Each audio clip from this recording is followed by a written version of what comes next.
creating a new Unity 2D project, and this project I'm calling my 2D platform. So I'm going to create that and then pause it when it's ready and we'll continue. So when your 2D game is up and running, you should be greeted with a Unity interface. All assets in this particular tutorial will be given in the description below.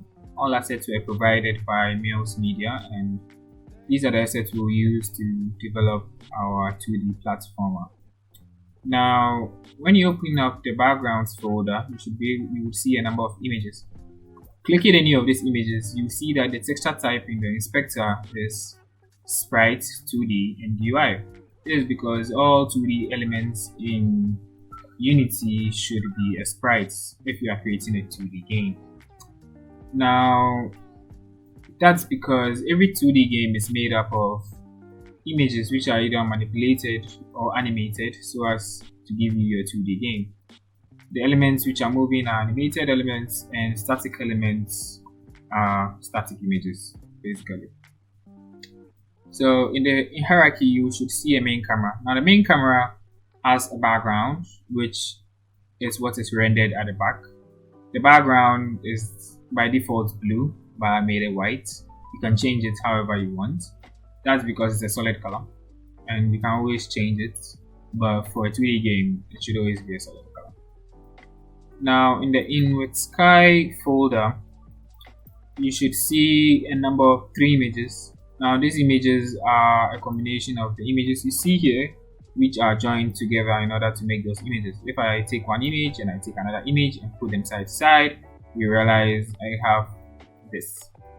Now you realize that these images are quite big because they fill up your game, and that's not exactly what you need. Now removing that and looking in the Sky folder, you see the same effect with these images. Now the background we'll be creating in this tutorial is a reference of the one you are seeing on your screen right now. That's the first thing you'll be greeted with when you play the Santua game. Now these images are what we would use for that.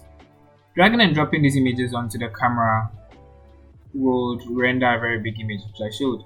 So what you can do is that the camera size is a field of view that the camera views. So if I increase it, you should see in the camera preview that it expands more or less. Now we are going to have a camera size of 10, and that is big enough.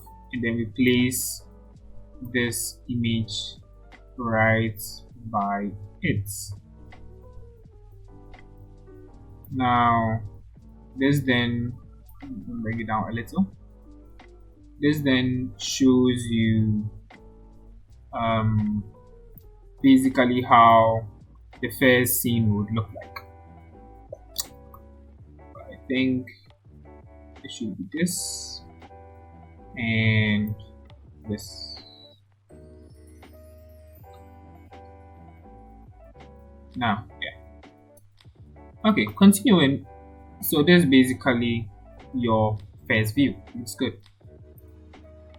Now 2D elements or sprite elements also have their own features in Unity. In the inspector, you would realize that it has by default a sprite renderer when you drag and drop an image. Now this sprite renderer has a lot of features which we'll look at, but the one we want to look at in this tutorial is the order layer. Now this is because when you place an image, by default it has an order layer of 0. Now basically you don't know what is being rendered on top of the other. So right now the both render at the same position basically. These and this and this are side by side, so it doesn't really matter. But looking at your tile set, if I drag this image here, even though it's on top of it, I could move it to the back maybe by -1, and you'd realize that it's behind this particular image. Now this is useful when you want to create a sky effect and you want the sky to be behind all this, which will show in as we continue this particular tutorial. But to be sure, we always want the image we want showing in front of the other having another layer higher than the one behind it. So since this is the ground and we want it to show basically in front of this, we'll make it have a layer of one. So we'll place this somewhere here. Okay, place it somewhere here. Now onto the sky.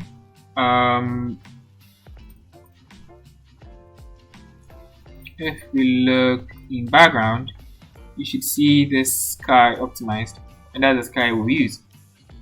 Now, when you place the sky behind it, you will still realize that it still has an order 0, which is showing right on top of the other elements. As I said, you want this to have an order which is below, so maybe -1, and that pushes it to the back, right? Good.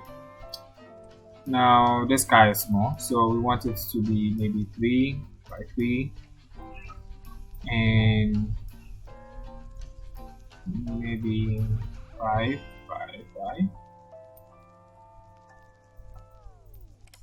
and there you have your sky, right? Good. So now onto the ground. And if you look at the tile set for this one, like this one, just what we are looking for. Now you would rotate it. You can either flip it on the X, and that should flip the image. You could also rotate it, but that's what makes the sprite render very useful. So increasing the size of this to somewhere, say, I think let's bring this particular image down to somewhere like this. Now all we are doing is referencing the image that I showed earlier. So I have that on another screen and I'm looking at that to design the layer, the background. So putting this next to this and this slightly below that. I think this should be good.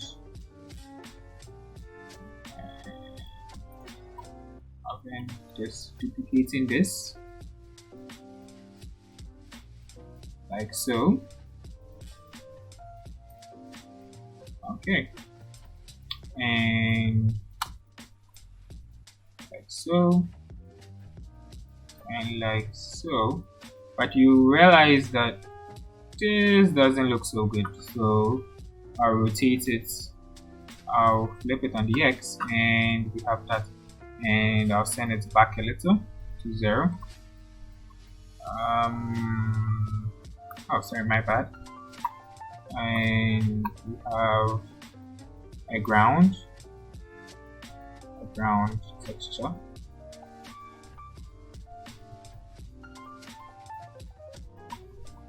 and duplicating that, have that, and we have just somewhere here, and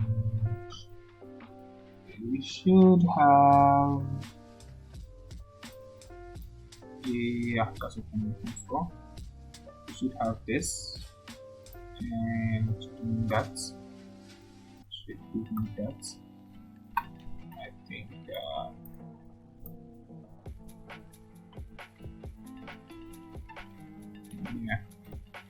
So basically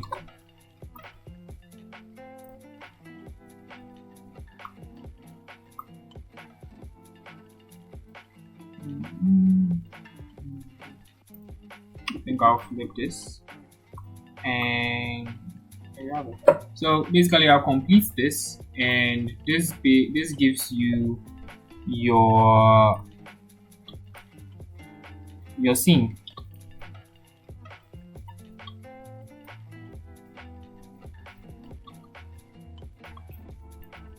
All right, and that gives you your scene as you see in Asantwa.